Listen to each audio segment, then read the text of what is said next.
If you are thinking about snacking on anything other than Tasty Cake this summer, you are simply miscaken. A melted milkshake? Miss Cake. Crumbly, sticky s'mores? Bigger miss cake. Or worst of all, you resort to baking? If it's not Tasty Cake, it's a miss cake, because nothing satisfies like a perfectly sweet butterscotch crimpet or rich and creamy chocolate peanut butter candy cake. Tasty Cake. Accept no substitutes.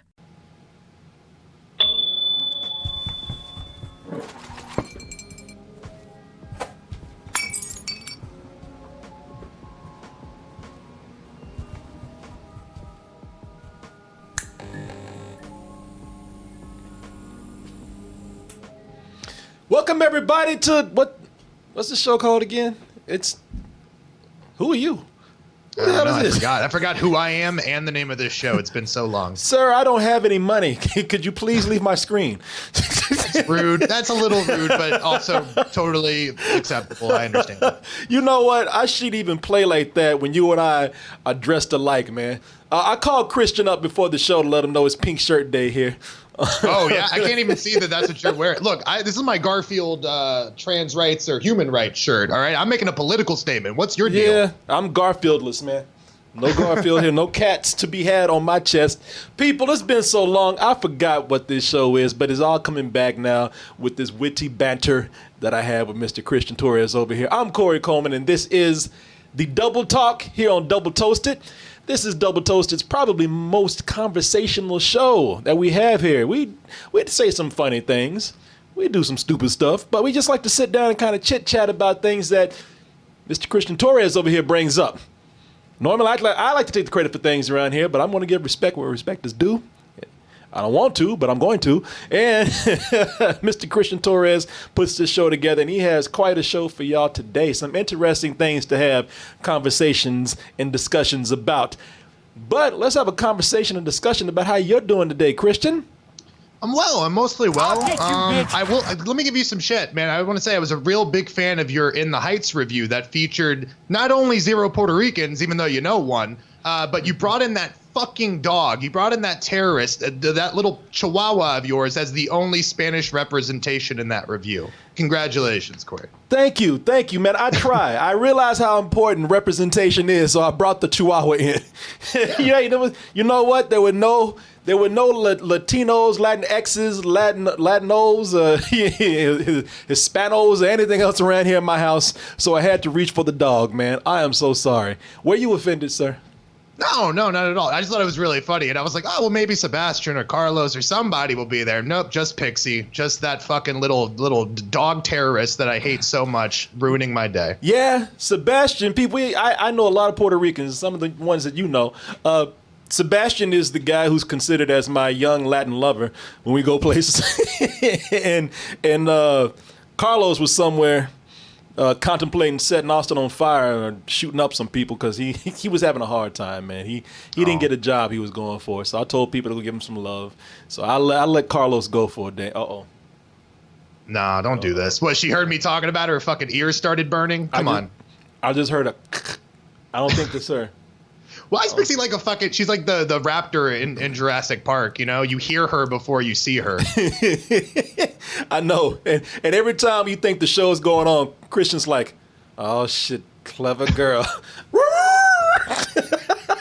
You know what my favorite part about that is, like, think about the cognitive, like, that dude is about to get mauled by a fucking raptor in that movie and still has the wherewithal to be impressed by the thing that's about to kill it. That raptor was so cool, he had to give respect before he died, because that fool screamed. I love that part in Jurassic Park, because he screamed his ass off, but he was cool before he went out. He's like, before I die horribly and like a bitch, let me go ahead and give you your respect. Clever girl. Game recognizes game, man, always. I actually want to see that part, man, since we brought it up. People, welcome to the show, and it's good to have you here. We're going to tell you about what we have here today. Let me see here. But before we do, speaking of clever girl, let's talk about some clever people up in here. Ladies and gentlemen, Please welcome the one, the only, the very clever. Believe me, they are, because they talk shit about me every day, and I'm like that guy. They talk shit about me, and I'm mad about it. But I have to say, damn, clever girl. Ah! Yeah, people, the very clever Chat Fam, starring the OG Chat, bringing in them visuals on there, and we got. Let me see here. We got the side bitches. I'm looking at some names. I thought I saw some names I hadn't seen before. Ooh, let me see here. Debo Jr. Good evening, punks. Oh, that's the nicest I've ever seen you, Debo Jr. That's the most polite I've ever seen him. I think he once said, please, punk, but I'm not sure. That might have been somebody else. Georgia Cat. DJ Allen. The Black Knight. Geekasm. Geekasm, that's just enough to have a geekasm. It's a geekasm and a nexus along with it. Yes, people. Wait, hold on. What is the nexus of a geekasm? Like, what's that criteria comprised of, Corey? Do we know? A lot of people say they really don't know, but you will know when you feel it. Some deep shit. Feel it in what fucking way is what I'm saying. I guess what I'm asking you is, it is a physical, involuntary reaction to something that is geeky. Is that what it is? Or am I just coming in my pants from watching trailers and shit? Like, what does this actually mean? All of the above. All right, whatever. I'm sorry I asked. That's my bad. Hey, ask and you shall receive, man. I mean, you might not want it, but you shall receive. Oh, Austin Ick is up here. What's up, Corey and Sexy Aqua King Jesus Christian? There's a lot of stuff in there. Too many superlatives, but I'll take it. Even Geekasm Nexus says all of it. It was like fucking, what was that? The Professional with Gary Oldman, yeah. Right? Where he's just like, everybody. Like, that's what's happening here. I like it. Debo Jr. says, oh, this is the movie team up everybody's been waiting on, and we're giving it to him. Aquaman versus Joanna Man. I'll let you decide which one is which. People have been clamoring for a long time, but it was tied up in the courts. You know what I mean? I'm glad we can finally give the people what they want. It's here now. Yeah. Krylin, lost child. Well, you are lost no more. You are found right here. You are where you belong, right here on the Double Talk, here on Double Toasted with Joanna Man and Sexy Aquaman over here. Let me see here. People, glad to have you here today. We want to tell you what we're going to have in a little bit on the show. And Christian did put up a nice show for you. It's been a couple of weeks since we've been here. Christian was dying 2 weeks ago, and I was in New York last week. So yeah. Glad you lived, man. Wish I was in New York. I like when I miss a show, it's because I feel like I'm literally on death's door. When you miss a show, it's because you're getting some fucking ancient mystical shit put into your skin. What's up with that? Yeah, well, this is the source of my power, man. You know, I had to get this. Oh, look at that. He froze. Look at that. He froze. Man, most people, they froze. Oh, it's gone. Man, most people, they freeze looking crazy and shit. And you froze with the nicest smile. Yeah. Well, I'm always doing one of these. I saw that. I was like, oh, Jesus. Well, I told you the last time I froze, I was like a fucking stalker looking in a window. I was like, sup? Like that? Yeah. Like staring into your soul? Yeah. And even that was sexy. And then you did this shit, and I was like, nah, it's not that stupid. No, it was like... It was a nice smile, man. That was... Damn, I wish I could get sexy glitches like you get, man. You were so sexy that even your glitches look good. Jesus. That's amazing. I had a friend of mine who always took a good photograph. Like you could sneak up on her. You know what I'm saying? You could wake her up at 4 o'clock in the morning with like a fucking old timey, like those giant flat, like Civil War cameras and shit. And when the picture got developed, she would look angelic. I don't know what's going on, but apparently only in the medium of digital internet shits do I look good no matter what happens. Hey, I don't know what kind of power. You're just lucky in life, but you look great. It was almost like you posed for the camera and they snapped. It's like in those movies where they say smile and the person's, and then they cut to like a freeze frame and that person looking hot as fucking. Yeah, so, and the credits start rolling. Totally. I get it. Yeah, man. Awesome, man. Awesome for you. You know, fuck you too. I'm just jealous, man. I'm just jealous. Yeah, hey, envy. Envy's a bad color on you, Coleman. Oh boy. I'm gonna show you something. This is the greatest moment of respect in movie history right here.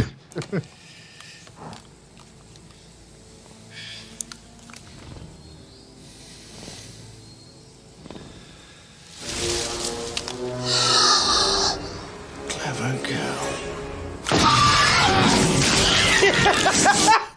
the way she palmed his hair. I never noticed that, man. She palmed his hair like a goddamn basketball. Yeah.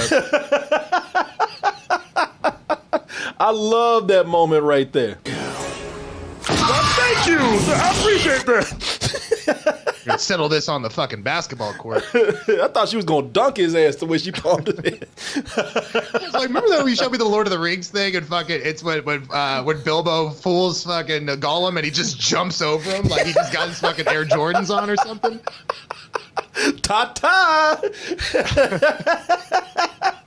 Thief! You fucking asshole! I hate you! Oh, people. Welcome to the show.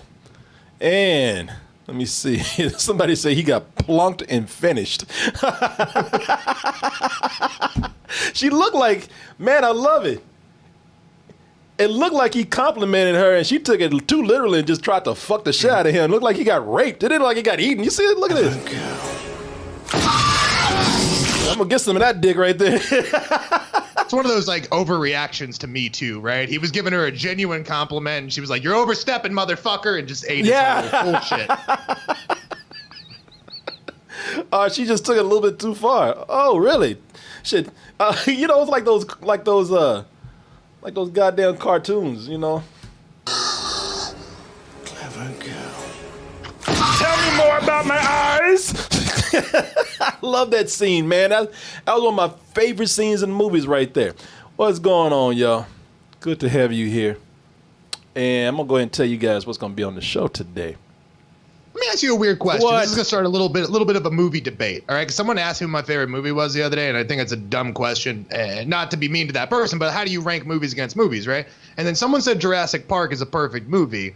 And I'm not saying that makes it the best movie of all time, but that might be a perfect movie, right? Like, how many little bits of that script have gone on 30 years later to still be a part of our pop culture lexicon? Like, is that as close as it gets to a perfect movie, or do you have some problems with it? Perfect is subjective, right? I mean, you can allow yourself to go in and pick apart a movie as much as you want, or you can just say that, all right, on the big scope of things, the movie just moved well and entertained and endures the test of time.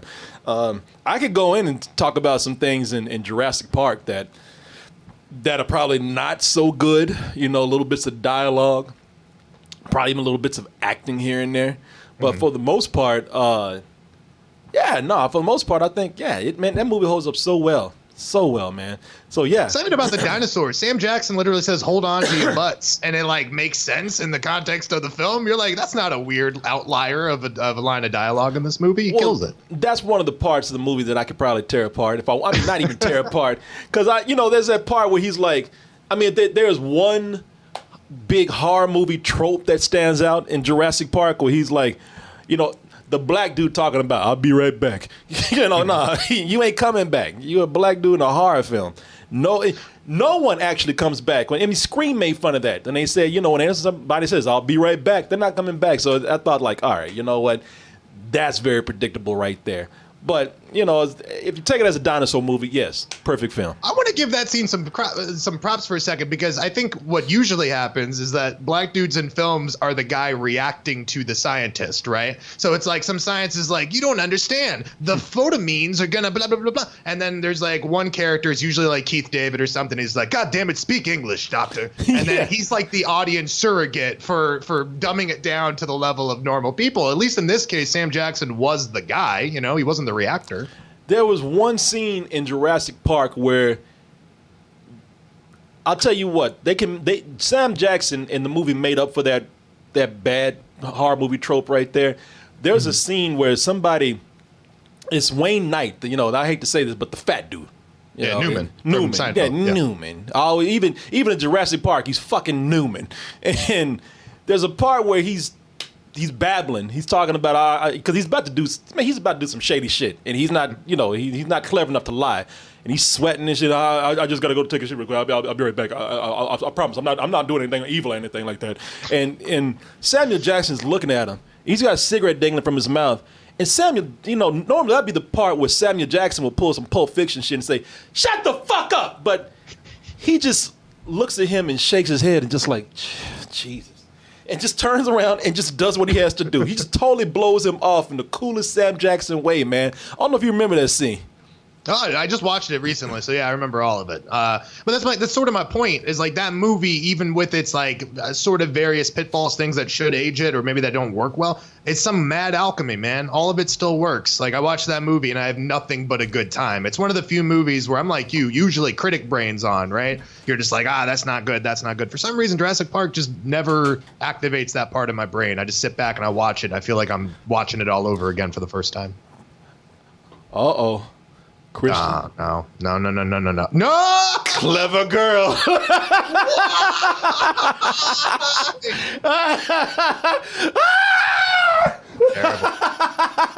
I won't even give her respect. I won't say clever girl to that fucking dog. I will never do that. Oh, there you go, girls. Yeah, she couldn't. She heard you, man. You said her name 3 times, dude. Terrible. All right. Oh, let's see here. Oh, Pixie's here. Oh, Mr. Bubble says this show sucks. You can suck a dick and get the fuck out if you don't like it. What you doing here then, Mr. Bubbles? Sorry, Mr. Bubbles. Yeah. Maybe he's Bubbles from The Wire, a show you've never seen still. What are you doing, Corey? What's going on? Maybe he's fucking Bubbles, Michael Jackson's monkey, and being everybody else's monkey right now.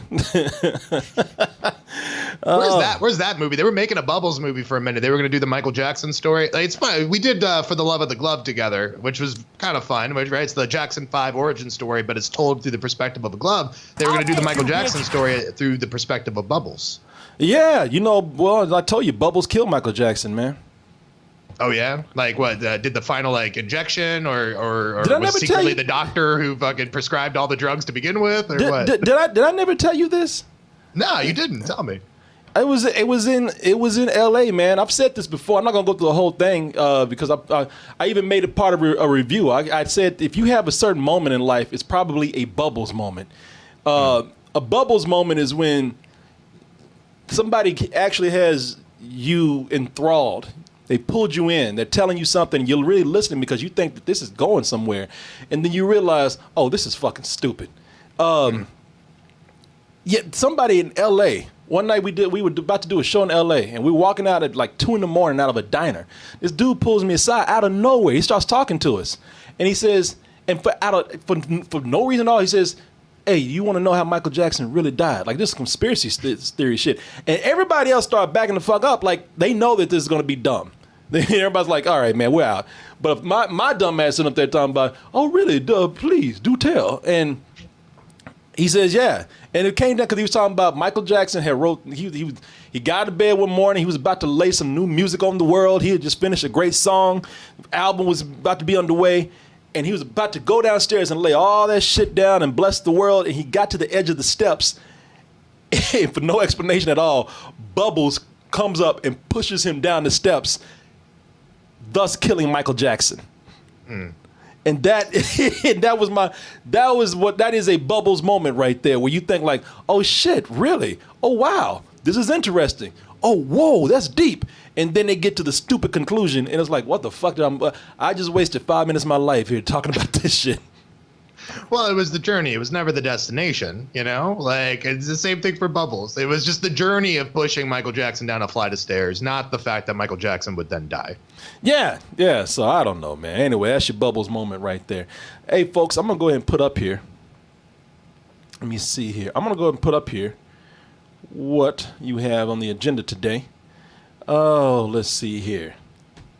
People, we're going to be talking about a lot of stuff Netflix today because Netflix just dropped a lot of trailers. Netflix just dropped a lot of previews and a lot of news about what's coming up on Netflix. And it all pertains to video game adaptations. Who says there is not a good video game adaptation out there? R2, R3, R5, R10. Netflix says so. And we're also going to be talking about, let's see here. Oh, we've been talking about this for a couple of days. And this is interesting because everybody, oh shit, thank you, that chicken wing. I appreciate it, man. Thank you. Let me go ahead and cut this down so I can get this out. Hey, which chicken wing is that, Corey? Dat chicken wing. Okay, cool. Thank you. He ain't no thing but dat chicken wing. Yeah, man. There's a director. I've talked shit about him for a long time. You might be interested on my take of what Rob Zombie's going to do with a certain property out there. You can see right here in the scroll, The Monsters. Also, and I didn't even know this was out today. This come out today. We're talking about this morning. Speaking of monsters, Monsters at Work. That is the latest, I guess what you could say, sequel or trilogy or whatever in the Monsters Inc. universe. And whatever you guys bring to us. Oh, let's see here. Let me see here. What time is it? We're actually getting an early start. Here. Let me see here. I'm trying to decide what we're going to do because usually I'm not used to getting started stuff this early. Oh, but folks, tell you what, we're about to get the show started, so I'll tell you what. Oh, let's see here. Do me a favor. I told you whatever you bring to the show, and you can do that in the form of an email. So please pull up a keyboard and don't go too hard on that keyboard. Just gently, easily caress it and type in kcoolmans@gmail.com. That's KCOOLMANZ@gmail.com. You email us with any kind of questions, comments, compliments, insults, input, and our advice. Hit us up on those social medias, Instagram, Twitter, and Facebook. And if I'm too busy out there taking all of your emails and all of your kind words and all of your love, Mr. Christian Torres. You can find me on Instagram at Christian.monster, Facebook, Christian Leon Torres. And I know some of you, but I want to know all of you. So please come find me. And if you find yourself here in Austin, Texas, I've been telling you guys to stay away. I don't want to get sick. I don't want to catch your disease, your virus. Get vaccinated. Get here when the time is right. Well, I guess the time is right now because Texas don't give a fuck no more. So who am I to tell you can't come here? So whether you are moving here or just passing through, let me know your plans for Austin, Texas. kcoolmans@gmail.com because we would once again love to hang out with you.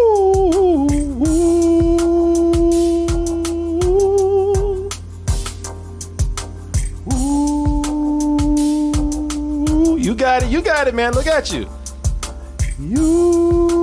My backup singer right here, my hype man. Well, no, I'm the mouth singer. I'm the lip singer purely. I'm the Milli Vanilli of this outfit for sure. I like the way when you put those shades on, you're nothing but hat and hair and shades. Your face just disappears, man. I try to obfuscate. I don't want any skin to be seen. I just want you to see the fucking contour of my visage, you know? Oh, it's good to have you people here. Somebody said, did I miss it today? No, you didn't, people. I know we haven't done this show in a while and you just got here. But today we're going to be talking about video game adaptations. And apparently they're all coming to Netflix. Going to be talking about Rob Zombie and the Monsters. And speaking of monsters out there, the ones that are correctly spelled, we're going to be talking about, I guess now you can say it's a trilogy, the Monsters Inc. universe. They just added a third entry, I guess you can call it. It's coming to Disney Plus. And those, first they were incorporated, then they went to the university, got educated, and now they're ready to go to work. Monsters at Work is what we're going to be doing today. And let me see what else we have here. Whatever else you guys bring, as I said, I just gave you guys the email address, so we'll be reading some emails. Some that I actually missed the other day, so we'll be getting back to those. And let's see here. I'm going to wait to beg for money from y'all. I usually do it early, but I'm going to wait till we got more people in here. And I'm going to make some announcements. You know, speaking of announcements, I will tell you this, and I would like to hear from people out there. So we have a booking agent now. And the booking agent takes care of, I don't know if you know about this, Christian, but booking agent, let me see here. Man, do we have Skull up in here right now? Or do we have Austinic? Austinic, what's up, man? Let's see here. Oh, I'll tell you what, man. This dude wants attention. Ban this dude, Mr. Bubbles, in here. This dude is in here trying to get attention, so give him some attention and get him the fuck out. You know, this is the moment where we escort this man out right here. Y'all usually good about that.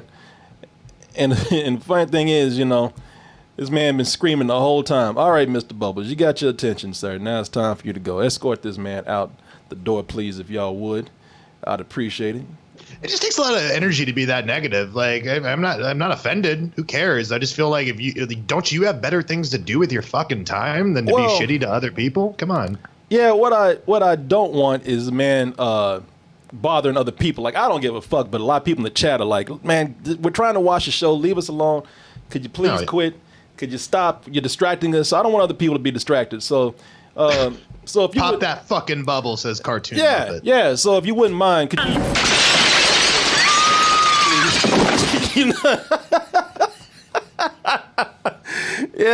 Yeah, you know. And the man wants attention. I'm giving it to him because otherwise, if you didn't like what was going on here, you would be gone. But you're being a fucking child right now, so. See, for a second, I thought Mr. Bubbles was a plant for you to play that clip, like for that joke. And I was like, Jesus Christ, that was a really good setup, Corey. No, that's a long way to go for a joke. No, I meant it when I said, oh, fuck out of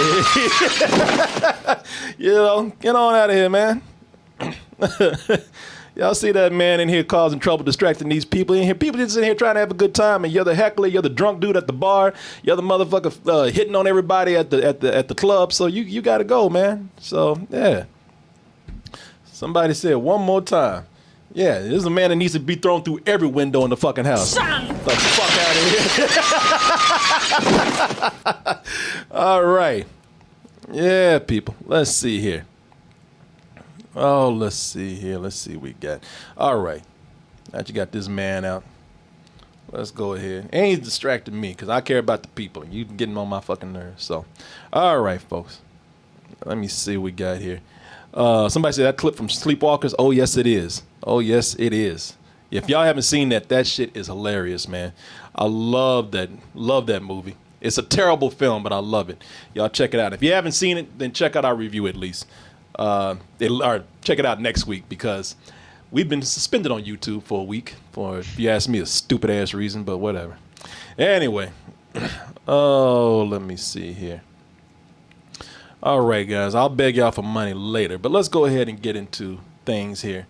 So, a lot of people are saying, you know, and it's debatable. They say today, I'll give it to you. We have at best, just okay video game movies out there. Will there ever be a great video game movie adaptation out there? I cannot answer that for you. I do not know. I would like to say someday, but for right now, I can say that there definitely are. How about great video game TV shows or straight to video movies?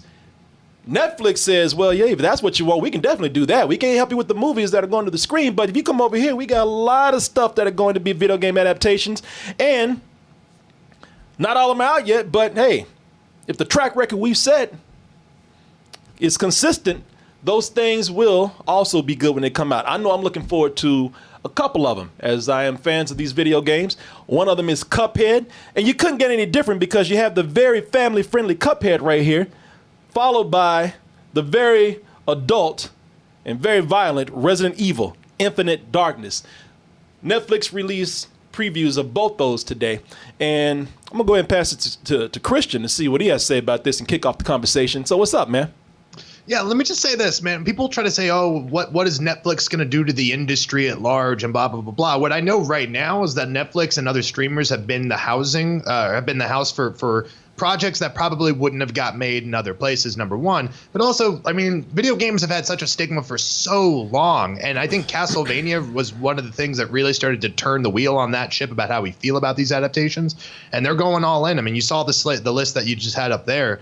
I think it's an amazing thing that Netflix is not only giving a home, like good creators, an ability to make these video games uncompromised, but on top of that, they're doing it in such a wildly different sort of tone. Cuphead is very different from Resident Evil, but that shows you that there is a giant prism on which we can do these adaptations. And I like, to be completely honest, man, I'm really in love with Netflix right now as a result of all of this, because I feel like Castlevania and the attention to detail for all the other ones are sort of proving how you do this going forward. Yeah, you know, Netflix definitely, when I say have a track record, if you've been keeping up with it, I don't have to tell you what kicked it all off, what got it all started. This is where it all started. Everything has led us here. Which means we are here for a reason. And now that has been a success, that's Castlevania. That's actually from the 4th season. Now that that's happened, Netflix has just sort of embraced video game adaptations because, I mean, I think, again, it's all debatable, but I think that they have been the best source for consistency when it comes to video game adaptation quality. And they're so confident about it that now you see that they're starting to do this with many different types of properties. As I was saying, people have heard about Cuphead for a while, and also for all these years we've been getting Resident Evil properties, but this is if you kept up with Resident Evil, it's very adult, while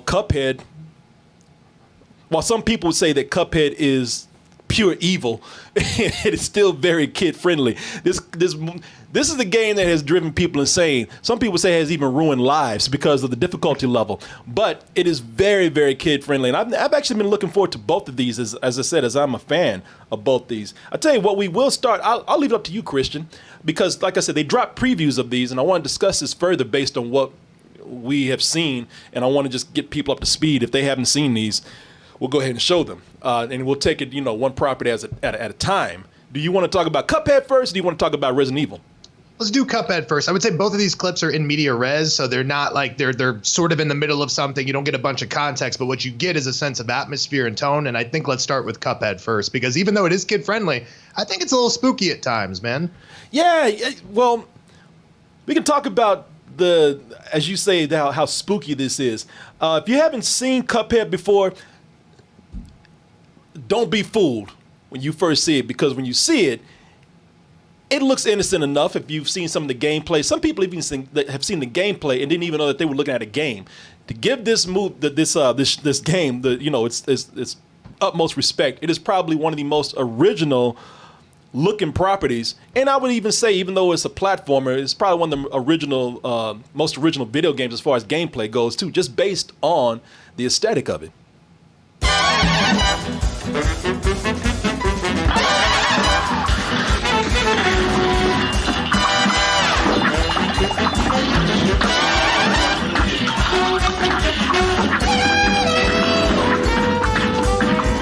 Some of y'all are going crazy just looking at it. Some of y'all dizzy just looking at all the visuals on the screen. Try playing it sometime. It's considered to be one of the hardest games out there. Don't be fooled by the cuteness. So for all of you who are saying, oh, fuck no, I could never play that. Well, now you can rest easy, because all you have to do is sit back and watch. And based on this clip from Netflix, you don't have to worry about all that insanity going on the screen either. It's actually a little more laid back, because now they have to tell a story. And as you can also tell by the look of it, which has a very old style, rubber hose, Fleischer animation style, like from the 30s and 40s and whatnot, this harkens back to that. So when you saw the gameplay with that, this thing was primed to be a show.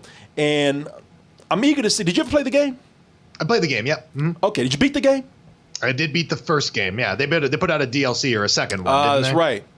Well, yeah. I'm curious to see what people who have played the game and love the game, what they feel about just this little bit of a glimpse of what's to come from the Cuphead show coming soon to Netflix.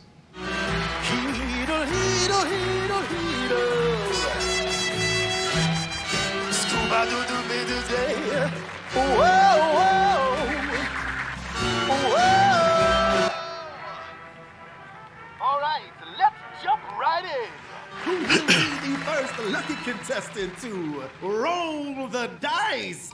Will it be you? Yeah. It's your lucky day, sir. Get on up here and roll the dice. Don't touch. Who does the voice of That's Dice Wayne Man? Brady. That's Wayne Brady. King. Yep. Yeah, man. I like the way that you say that this is kind of spooky. And by the way, people, don't let this thing fool you, man. Not only is this game extremely hard, not only did this game drive people completely insane, not only did this game ruin lives of people, but at the center of it all, underneath all that cuteness, it's also satanic. This is, there's a whole story about the devil just taking souls from these cup people and sugar people and whatnot. So bring up whatever points you want to, but I do like what you talked about, the creepy vibe to it too, and I'll bring that up in a little bit. But please elaborate more on this. Yeah, I mean, the thing that I really take away from that is it's sort of, and maybe you pull this up if you can, but do you remember the Minnie the Moocher scene from the Blues Brothers where they get Cab Calloway to come back and actually do the whole big band thing? And so, like, yeah, maybe the chaotic nature of it's been turned down just a little bit, but everything else that sort of identifies that time period, I think, has been turned up, and it's beautiful. I always look at that animation as a bizarro version of, the Bugs Bunny and Mickey Mouse, like how close all of our very iconic things could have been.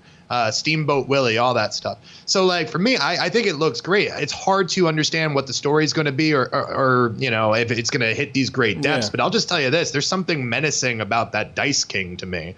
And I think that's that line that it walks so finely is this thing between, yes, it's very cute, but it has this sort of sinister underbelly. Animation looks great to me. I mean, but you're the big animation guy. So this feels right at home to sort of the 30s animation that it's drawing inspiration from? Oh, definitely. That's why I'm glad that you brought up the creepy animation vibe that you're getting from this, because it's definitely, I mean, even with this being in color and with this being a little more whimsical and whatnot, this is kind of a throwback. That character's a throwback to Cab Calloway. Cab Calloway was actually animated. He was actually in a cartoon. I think it was the Coco the Clown cartoon. Oh, I didn't know that. And that shit was creepy, man. It was extremely creepy. So what they did was they took Cab Calloway and animated his moves. I'm going to show you this in a little bit. And they kind of rotoscoped him. And he's like this ghost that's doing the Cab Calloway song, the hi-de-ho and the dancing and everything. And if you think it's creepy in color, looking at that dice, man, looking at it in black and white, it's cute and it's funny and whatnot, but it's also a little nightmarish. Another sweet man like me. Now when I die, bend me in my straight leg breeches. Put on a box back coat and a studs in a hat.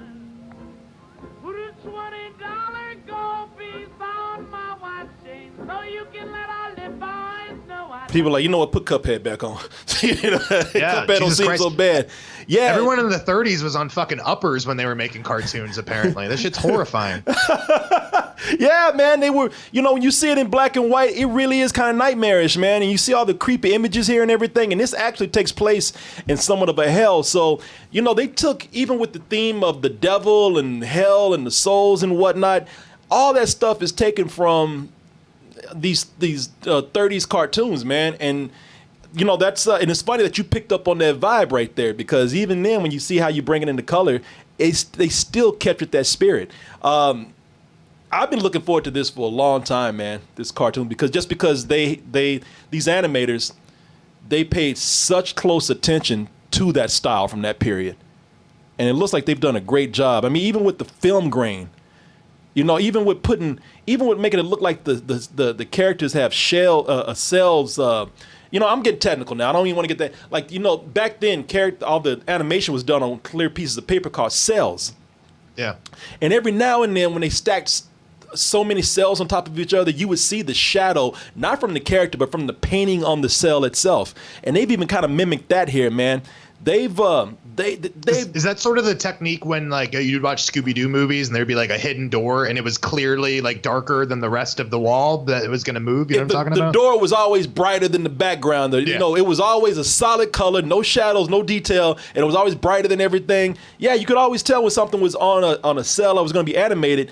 I'm just telling you, man, as somebody who, I don't mean to get technical and nerdy on you with this, but somebody who loves animation, somebody who pays attention to animation, somebody who's been an animator, I can tell you the attention to detail on this is wild, man. It's insane. And I don't know, maybe they even did it, because I know the game was done. They did traditional cell animation. So right. I maybe I'm nerding out too much and I'm respecting this on that kind of level, but just on an artistic level, I'm dying to see this, man.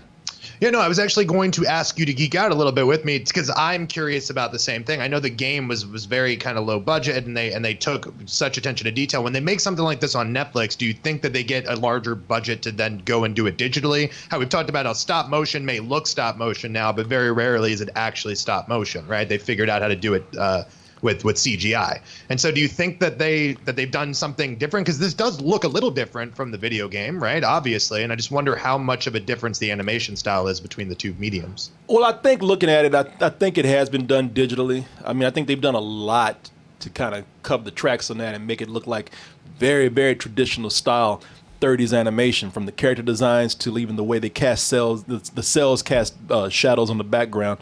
But I do think looking at it, it takes kind of a keen eye with this, but I do think that I can see points where it is digital, but I'm not sure. I might be wrong.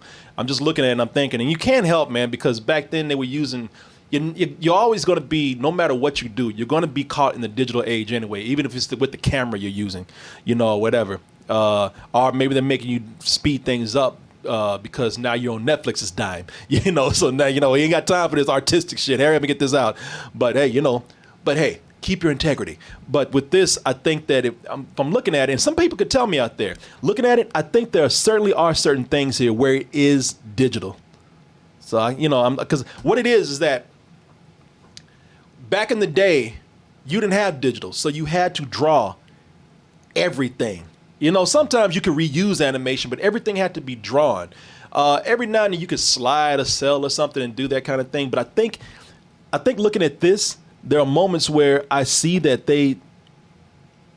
I can see elements being like they didn't, like, I'll show you this right here. Like, they didn't, those last frames right there, they didn't redraw those. They just moved those images. Those weren't redrawn.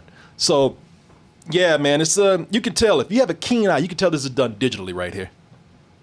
The animation looks amazing. I mean, I always wonder when things like this come out. I remember when the game came out, there was this kind of renewed interest in this type of animation to begin with. And the thing is, it's not like animation's better or worse by virtue of how it's made, but I think like the reason people go away from that is because it's very time consuming and very, very labor intensive, right? So there isn't a premium to go back and do these things by hand or pay that much detail when you can do it with a computer. But I think when you see it done that way, it makes a difference. You can feel it. There's a texture to it that isn't there usually when something's made on a computer. Yeah, no, you're definitely right about that. And one of the cool things about this is that Netflix is doing something where it's keeping a reminder out there to people. It's keeping a reminder that it's not just video game adaptations that they're doing well, but Netflix, and not just with video game adaptations, they're doing it with a lot of things, and television is doing this with a lot of things. But Netflix is really bringing a 2D animation to a different crowd. Adult Swim was doing it, but there's a bunch of stoners and whatnot who are liking that. This is really bringing 2D animation more into the mainstream. 2D animation is something that everybody, because the studios were always saying 2D animation. Audiences don't want that anymore. They want the slicker looking technology of CG animation. And not only is Netflix bringing us some good adaptations, but they're continuing to bring 2D to the forefront. They continue to make 2D something that people, are being more exposed to in different ways, because they're doing this because there's a lot of kids shows on TV that are using 2D animation, and there's a lot of, like I say, stoner stuff on Adult Swim. But this is really putting the more mainstream out there, 2D animation. And I really think that 2D animation, and maybe I'm being nostalgic, but 2D animation still has a look, a feel, still has its own style that cannot be replicated in 3D animation or CGI animation. Yeah, I always think what it is it actually transports you to a place. Like, no offense to Pixar, I adore Pixar, and we'll talk about them later. But the idea is everyone's been moving towards this photorealism thing. And at that point, it's like, not that that's not an art form, but it's like, oh, you're trying to look like real life, and we can see that with our eyes or in live action films or something. When you do a 2D movie like that and you do it really well, it has the ability to transport you to another place. And I love that. And the game looks like it's going to be top notch. I mean, or the adaptation looks like it's going to be top notch. And to your point, last point, Netflix, you're right. They've kind of killed it in this regard. I think Castlevania was wonderful, sort of ushered in this era that we're in video game adaptations. They're doing a spinoff, and I'm already forgetting the name of it, but they did like a Greek god one. What was it called? Do you remember? It just came out, like Blood of Zeus or something. Blood of Zeus. Yeah, was it? Yeah. Fucking wonderful. Like, really good. And so it just makes me happy that, when I was a kid, like, there was such this, like, looking down on animation like it was only for kids, in the same way that people look down on funny books for the longest time, right? No one likes comic books. But little by little, man, like, I feel like the ship is turning on that, and I think it's amazing that you have something that is sort of kid friendly but a little sinister and creepy, uncanny valley like Cuphead, But in the same sort of like breath, they're doing this Resident Evil movie, which is a completely different type of animation and a completely different audience that it's going for.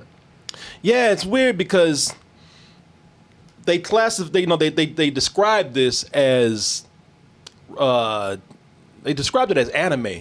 So we're talking about Resident Evil, just kind of flipping things over here. We're going from a very kid-friendly thing we'd imagine to something that's very adult here.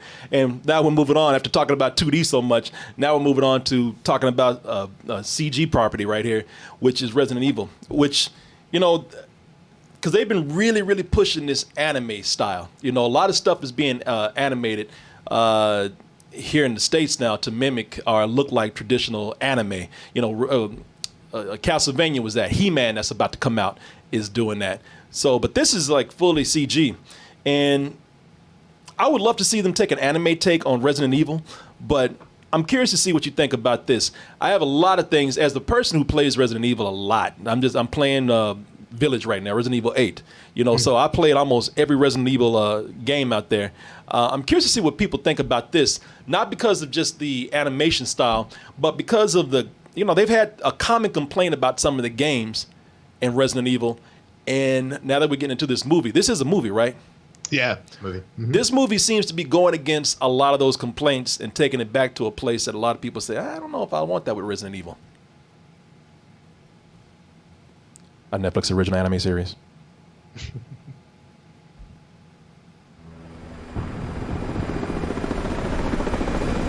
Command, this is Coyote. We're 70 miles northwest of the base, altitude 1,500 feet. Request clearance for landing. Coyote 6, this is Command. You're cleared to land on runway 3.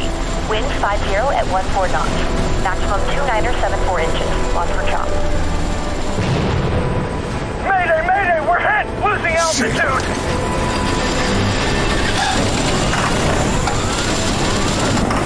Command, this is Mad Dogs. We have a visual on Alpha 2 and it's going down. Coordinates 420, Whiskey Alpha 946506929. Tell the other units to stand by. Team 3, Team 6, this is Command. Stand by. Wait, what? I repeat, Team 3 and Team 6. Take us down. Stand by and we're gonna go check it out. Somebody in Dave 3D hit it right there. So far, it looks like Resident Evil Black Hawk Down at this moment. And people are like, where are where's the bioweapons? Where's the creatures? Where are the mutants? Where are the zombies at? I'll just tell you right now, it's one of the reasons why I want to get your opinion. You don't see any of those in this preview right here, which is an interesting choice for Netflix to put this particular clip out. Right.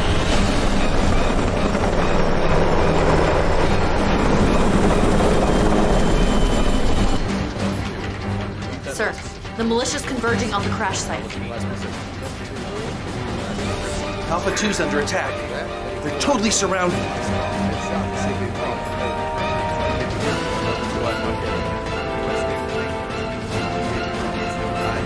Command, we got eyes on Alpha 2. Preparing to engage. Negative. You are to stand by. Do not engage. They're firing on the enemy. What unit is that? Mad Dogs, sir. God damn it. Tell them to stand down and get back in formation.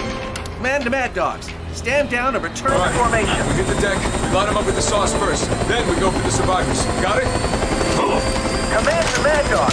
Stand down and return to formation.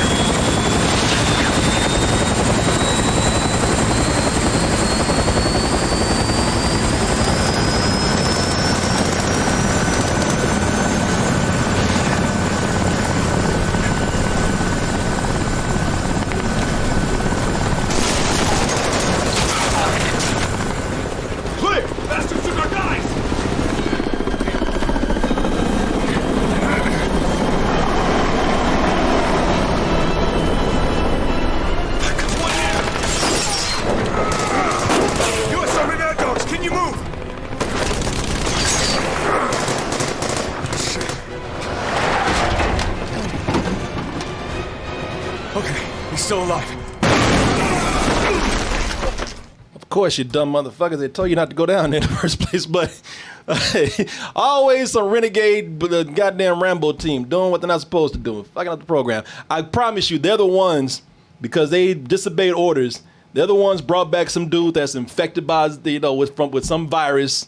He's got some, some parasite or something, and now they're going to have to contain this because he's going to cause some outbreak somewhere. And that's where you're going to probably get the zombies and the stuff coming in. But I was just curious about why they would do this, man, because, and I want to get your opinion. You probably know where I'm going with this. Do you play Resident Evil?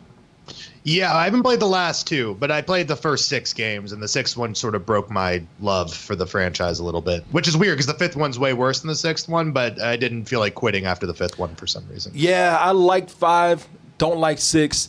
And, now that you're mentioning those, a lot of people say, well, yeah, you didn't like those because they got away from the horror and got more into action. I disagree with that, actually. I don't think they would I think 5 is fine, but I don't think 6 is a good game. But that's why I was curious about, okay, these Resident Evil fans been talking about, I don't want no action, I want the horror. And people also say, Resident Evil is all about the zombies and the mutants and the creatures and the monsters and everything. So why they put out this war clip right here? I don't know. Because if you were to actually put this on and you didn't even know that this was Resident Evil, or that this was attached to the title, you wouldn't know that it's Resident Evil. You would think that this is a Call of Duty movie or something.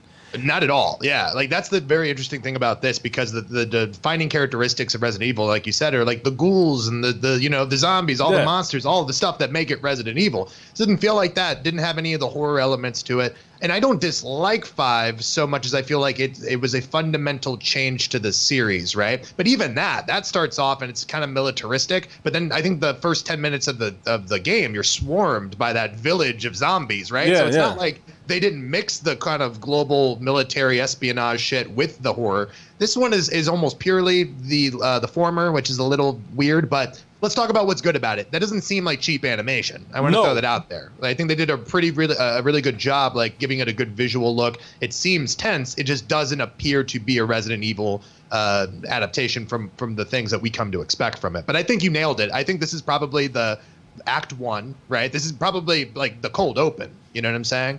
And this is sort of the thing that sets off the dominoes for the rest of the story. Yeah, and I wonder why they just didn't tease that. Now they did put out another trailer or a glimpse or some kind of teaser or something earlier that showed you more of the horror aspect. So I think at this point, I think if you really want to get down to it, Resident Evil has embraced its more action type aspects along with the horror. Resident Evil 7 was definitely a horror game. The last game, they got some great horror moments in there. They got some great Silent Hill moments in there, actually. But the game also has some straight up action moments too. That's one of the things I like about it. It actually has a balance. So this looks like this could be something. I think they want to show people like, all right, you know what, with this movie, we're also trying to embrace all the things that we think made Resident Evil so cool, which also includes, yes, action. So now that we've shown you some of the horror aspects of it, showed you some of the characters that you've seen before, for some of the people who do like the action in Resident Evil, let's let you know that we're putting that in there too. This is going to be an action film as well as something with horror elements in there. They do have a scene. One of the first teasers that they put out was, I think it was Claire. If you know the games, you know this character, Claire Redfield. She was walking towards a dead body that I think came back to life or some shit in the middle of a creepy house. So this is something where I think they're trying to let people know. We put teasers out there. You know that we're going to give you not only we're not only going to give you the horror, but we're also going to give you characters.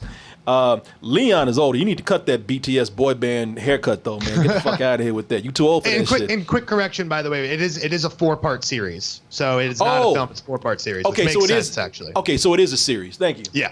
So okay, but they're not only showing you that you got the characters, the horror, but also for those of you who did like it, we're giving you everything. We're giving you action in here too. And I gotta tell you, man, when this first came on, I agree. Hey, listen, I think a lot of people, whether you complain about this or you love it, when this first popped up, I thought those were real ass people in there, man. I thought, for a moment, for a brief moment, the animation or the CG is so good that I thought that those were real human beings in there. But wait, can I interrupt you for 1 second? Because that goes back to what I was trying to say earlier about CGI being used for photorealism as opposed to doing a distinct sort of visual flair. You said earlier you would love to see Resident Evil tackle anime-style Resident Evil thing, right? Because it almost lends itself to that kind of horror, gothic-y little animation. So yeah, this looks good. Don't get me wrong, but is this the best medium in which to serve Resident Evil as a story? Yes and no.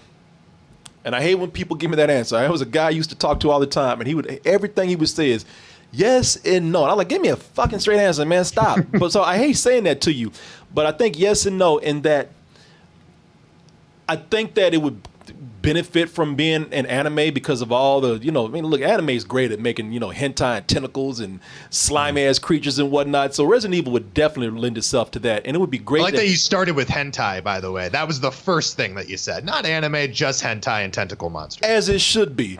Tentacles coming from vaginas more specifically, which I think Resident Evil has had. But, I think so. Yeah, it would lend itself to anime. It would look great as an anime. But also playing these games, man, I mean, people are so used to seeing the cutscenes now. People are so used to seeing these characters. People are so used to seeing these characters in their video game form that I think that this is something where they said, all right, let's do it because we're going to be able to take these cutscenes and actually make it, more of a storytelling format now. We're going to make it a series. So I think, that was a smart move to do that. It would be nice to have the best of both worlds. It would be nice to have this right here, but also maybe one day have if this is successful, and Resident Evil is always successful, have an anime spinoff. A pure anime spinoff. Not this thing they call an anime right here, which is CG. Let's have a traditional, pure anime spinoff from this. You know what I would love? I would love a Love, Death, Robots, but for Resident Evil, where you can do a bunch of myriad of different animation styles, and you can see which one sort of works the best. Because here's the thing: there's another Resident Evil show coming out called Raccoon City, and that is live action. And so I'm just wondering, you know what I'm saying? Because you're already doing a live action thing, you're doing a CGI thing that is trying to look like live action. And I just wonder if there's any overlap in that Venn diagram. But let me ask you this: out of all the other Netflix adaptations that are coming out, right? Because some of them are movies. You have Division with Gyllenhaal. Which one of those has you most excited to see if they can stick the landing? Well, I'll tell you which one, man. I thought about this. So let's go through the list for people who are listening. Let's go through the list and see what they got. So you got, let's see here. You have, of course, there's Castlevania. We know that. We've seen Resident Evil. Splinter Cell is coming. I think Splinter Cell is going to be what they say is anime, but it's going to be CG animated. Devil May Cry may be CG animated. We've seen Cuphead. They got Magic the Gathering. Tomb Raider, Final Fantasy, Cyberpunk, that's going to be straight up anime. Assassin's Creed. Now, the two I'm looking forward to the most are Resident Evil live action and The Division with Jake Gyllenhaal. And the reason why is because those are going to be live action, and we've seen that Netflix can get it done with animation. And I have no, in varying degrees, but I have no doubt that they can, as you say, stick the landing with most of these. Live action is where this has always had some problems, and they're continuing to have problems. I mean, we've seen this in many forms, and I'm gonna even go deeper with this. While we're talking about Resident Evil, I mean, look, I know a lot of people love these movies, and I'm not going against those people. You like what you like, and I've even enjoyed a couple of them, man. But I mean, with live action, they always get it wrong because they stray away from the source material. They do their own thing, and they just make them just straight up ridiculous. I'm gonna kill every last one of them.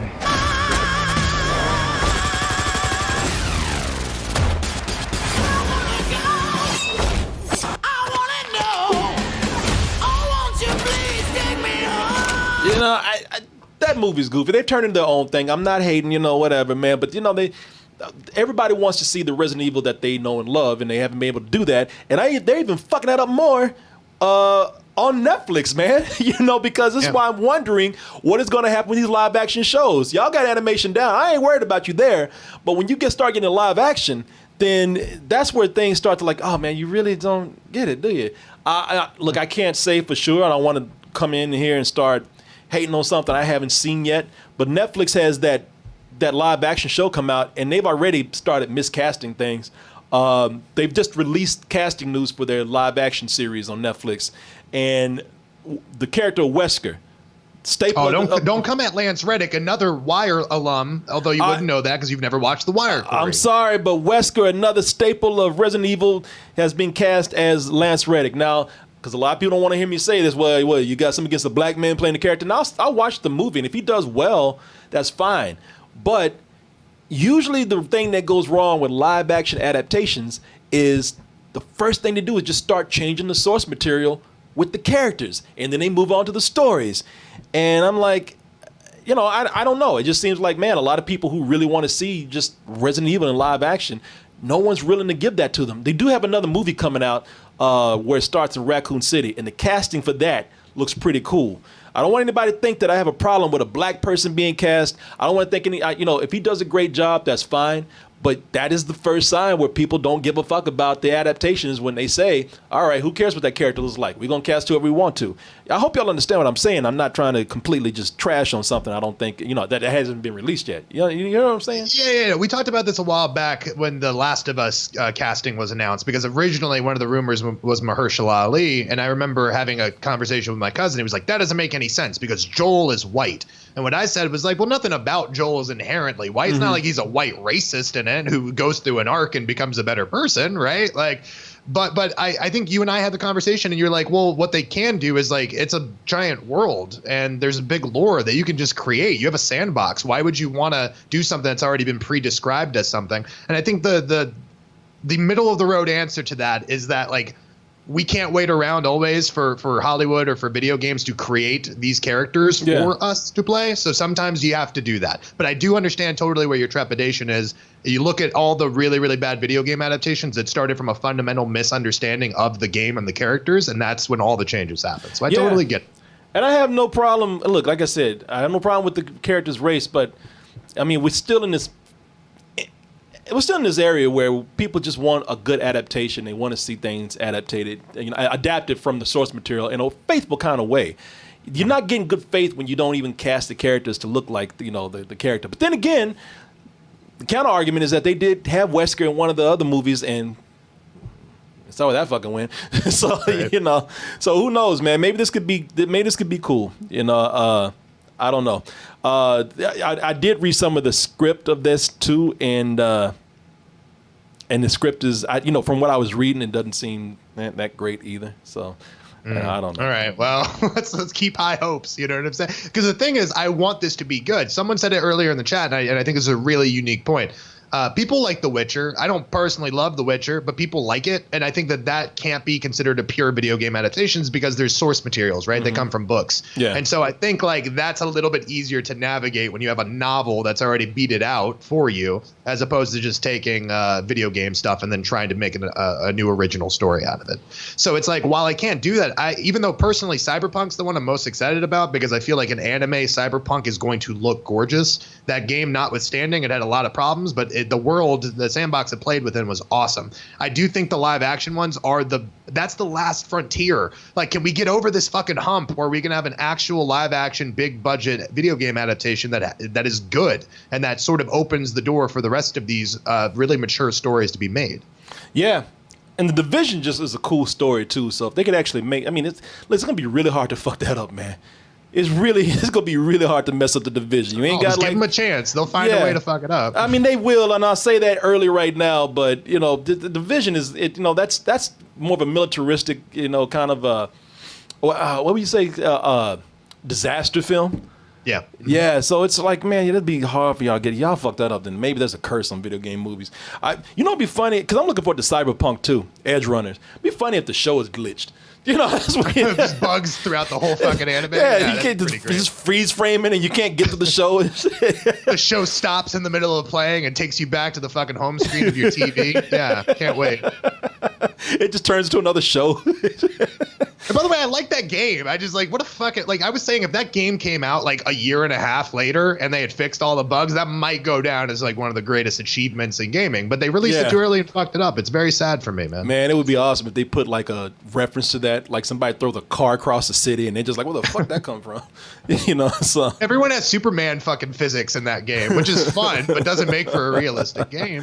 Yeah. No, it doesn't. Let me ask you this. Can I turn this on its head? Which of these do you think is going to fucking bomb really bad? And I'll go first. I don't think Devil May Cry is going to be a good adaptation. Now, if it's straight up an anime, definitely there's a possibility for that. I'm not familiar how they're trying to adapt it, but I do feel like that one is the riskiest proposition. And I guess Magic, which is weird because as a lore, oh my God, there's just like pages and pages and pages of lore that you can draw from. But I think it's so big that it's really hard. It's an unwieldy thing to kind of get your arms around. That's a great question, man. That's a great question. Devil May Cry, I mean, that is so crazy and so wild in an anime kind of way. Is that going to be CG? Do you know? I don't know yet, but that's what I'm saying. It almost has to be an anime for it to make sense, I think. If they have it 2D anime style, I don't think I got anything to worry about. Devil May Cry, I played a couple of those games. They're wild, man, insane, and they could be a lot of fun if they keep the humor in there too. Just fucking pretty boys with 10-foot blades and shit running around cutting demons up. Yeah, but I mean, I'm gonna go back to what I said. I think the one that if it has a chance to fail because of miscasting, because of the fan base, because of just the property being what it is. Resident Evil live action, man. I think that's, and like I said, I've kind of read some of the script a little bit, if that's even the real script, so I don't know. But if that's what I think it is, man, then on paper and from the casting, it don't look and it don't sound good. But we'll see. We'll see. Yeah. I'm not one in failure. No, it's a great problem to have. We're sitting here talking about, like, and again, I think about this. Oh, if a 15-year-old Christian would know that all of these things were in production to be made, I'd lose my mind. You know what I mean? I'd be so happy that they're being made by a reputable sort of company that knows how to make quality stuff. But yeah, I mean, we're gonna see. I think it's a really good problem to have, and I'm really curious to see how all of these sort of pan out in the next year or two. Yeah, man. Look, we're talking about what is this? 12 properties come out. If they get all of these right. Damn, you know what? Respect to you, Netflix. But out of 12 properties, 1 or 2 is probably going to fail. 1 or 2 is probably not going to. And Netflix never releases numbers, but 1 or 2 of these is probably going to be a critical failure. So even then, out of 12 properties, if most of them are good, that's a better track record than Hollywood has had with their movies. Also, we would have to figure out how much all this costs. Jupiter's Legacy was the #1 stream show for 3 consecutive weeks and still got canceled. So numbers and popularity aren't the only thing that they're considering, right? When it's how much does this cost to make? How much do we stand to make from it? Nah, you're exactly right about that, man. Exactly right. Oh, let's see here. All right, people. We're going to take a quick break. Actually, I want to take a quick break and keep going without you. But you know what? You don't have to take these commercials if you go to our Double Toasted Twitch channel and subscribe over there. Oh, that ain't our Twitch channel right there. I'm looking at I'm looking at 2 different screens, man. I'm looking at the screen with the channel up over here. Meanwhile, I was on this other computer over here. But people, please go over to our Twitch channel and join us over there. If you do that, you don't have to. I'll tell you what you do. If you have an Amazon Prime account, you can join for absolutely free. You can resubscribe for free, and you can be a damn good, better person. You tired of looking at yourself in the mirror every day and talking about, you asshole, I hate you. You don't have to do that anymore. If you have that Amazon Prime account, you can gift a sub to your fellow Toasties out there for absolutely free. And as I mentioned before, you don't have to deal with those ads. What ads? What you talking about? Oh, shit. Yeah, people, there you go. Sorry about that. Had to do it. Oh, let's see here. For the people who have stayed, we're going to keep on going. One of the benefits of being subscribed here is that you don't miss a minute. Unless you're like a couple of people in here and they're like, well, I don't want to see any of this shit, even though I'm staying. Oh, let's see here. All right. You know what? I'm going to admit something to you, man. Okay. And a lot of people are going to say, Corey, how can you be that person? Who doesn't like the comedic stylings and just the overall cuteness and adorableness of Sully and who's that big motherfucker or that little green ass dude? Mike Wazowski. Mike Wazowski. As I said, I wasn't a huge fan all these years, but I'm coming around. I'm coming around. Scary feet, scary feet, scary feet. Oh, the kid's awake. Waiting to scare us. Twins and a bunk bed. But what we didn't know is that we scared them. What happened? The kid almost touched me. You can't touch a child. They're toxic. If a kid ever got through one of our doors, the results would be catastrophic. You know, I wasn't the biggest fan. It's not like I even hated this. I don't know why. It's just Monsters, Inc. was something that just didn't grab me, man. I don't know. Maybe I was a Pixar snob or something at the time. I don't know what it was, but looks like I was a fan a little bit too late because by the time Monsters University came out, I was like, this is kind